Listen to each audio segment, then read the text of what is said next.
anak-anak? Semangat belajar, semangat mencari ilmu untuk mengetahui hal-hal yang baru. Alhamdulillah anak-anak ibu, pagi ini kita akan belajar bersama tentang pembelajaran tematik kelas 4. Di tematik kelas 4 ini kita akan membahas tema 1 tentang indahnya kebersamaan. Di tema ini kita akan membahas subtema 1 tentang keberagaman budaya bangsaku, muatan bahasa Indonesia, tentang gagasan pokok dan gagasan pendukung. Ya.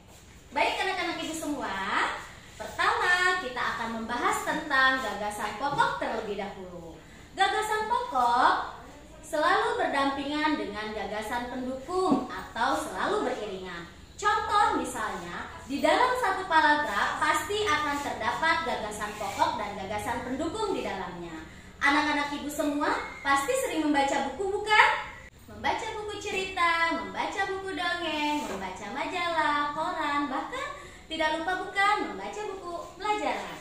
Nah, di bacaan tersebut pasti di dalamnya ada sebuah paragraf. Paragraf dikatakan sempurna apabila di dalamnya ada gagasan pokok dan ada gagasan pendukung. Andaikan dalam satu paragraf tersebut terdiri dari 5 kalimat, pasti salah satu kalimat tersebut akan menjadi gagasan pokok dan 4 kalimat menjadi gagasan pendukung. Apa yang disebut dengan gagasan pokok? Gagasan pokok adalah ide utama yang dibahas dalam suatu bacaan, baik kalimat inti atau kalimat paragraf. Gagasan pokok disebut juga gagasan utama, ide pokok, pokok pikiran. Gagasan pokok biasanya terletak di awal, tengah, atau akhir paragraf. Dan harus selalu anak-anak ibu ingat, gagasan pokok di dalam sebuah paragraf hanya ada satu. Sedangkan gagasan pendukung adalah uraian atau tambahan informasi dari gagasan pokok. Gagasan pendukung disebut juga gagasan penjelas, di mana fungsinya yaitu menjelaskan gagasan pokok. Oke, perhatikan teks di halaman 1. Silakan anak-anak ibu semua buka buku tematiknya masing-masing. Oke, di situ ada teks. Nah, kita baca sama-sama ya. Pawai budaya sangat menarik bagi warga Kampung Babakan.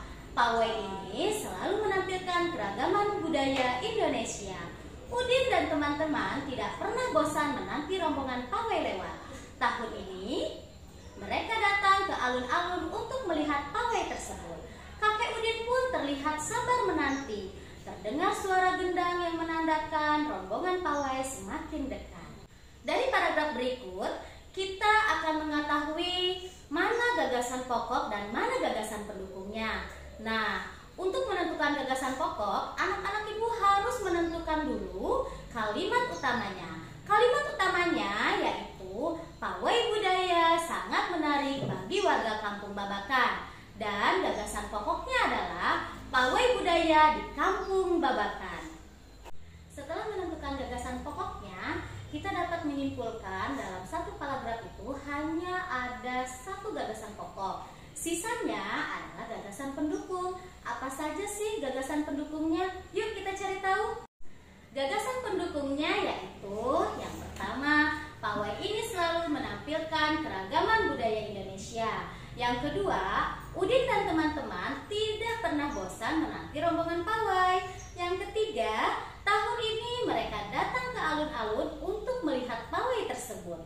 Yang keempat, kakek Udin pun terlihat sabar menanti. Dan yang terakhir yaitu terdengar suara gendang yang menandakan rombongan pawai semakin dekat.